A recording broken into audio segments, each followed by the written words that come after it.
Krishna music and movies के सभी गाने सबसे पहले आप तक पहुंचे तो चैनल को फ्री में सब्सक्राइब करें और बेल आइकन को जरूर दबाएं।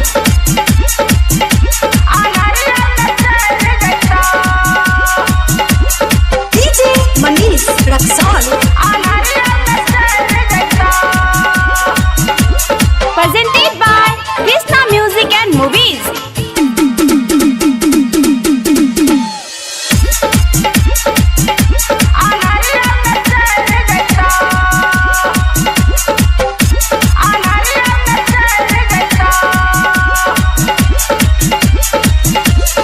एभरो बनाए के ठोरंगा लगाए के छमके न बेसी गे चमकी लगाए के एभरो बनाए के ठोरंगा लगाए के छमके न बेसी गे चमकी लगाए के देखी सबे बाराती छौड़ा लैर जैता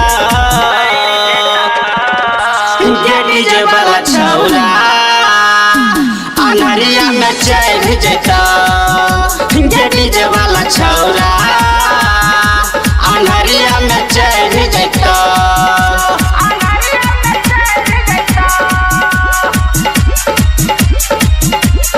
DJ Manish Raxaul presented by Krishna music and movies.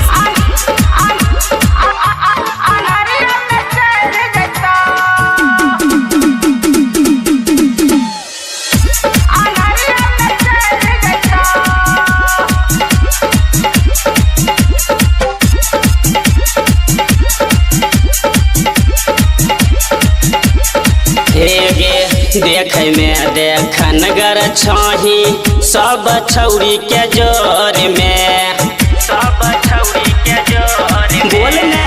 कौन बरांड के लाली लगावे छही तू अपन ठोर में छही तू अपन ठोर में हाँ देखे में देखन गर लागे छही छौरी के जोर में कौन बरांड के लाली लगावे छही तू अपन ठोर में तोहर चढ़ल जवानी झड़ जेता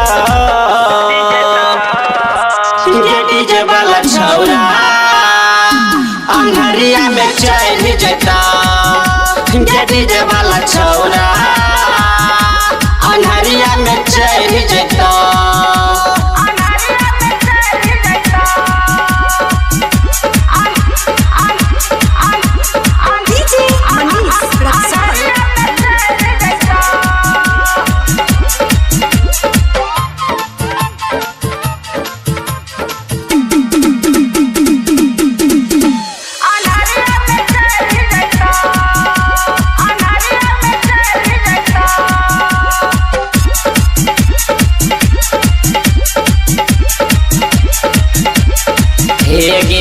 गर्मी तो हर झड़ जैतो चढ़ली जवानी के चढ़ली जवानी के अमर आयुष लक्षण खाए ले तो सतुआ सानी के ले तो सतुआ सानी के गर्मी तो हर झड़ जैतो चढ़ली जवानी के लक्षण कुंदन खैतो छौरी सतुआ तो हर सानी के खलठू खतरनाक बिगड़ जता ये डीजे वाला छौरा अनहरिया में चढ़ जता ये डीजे वाला छौरा अनहरिया में चढ़ जता।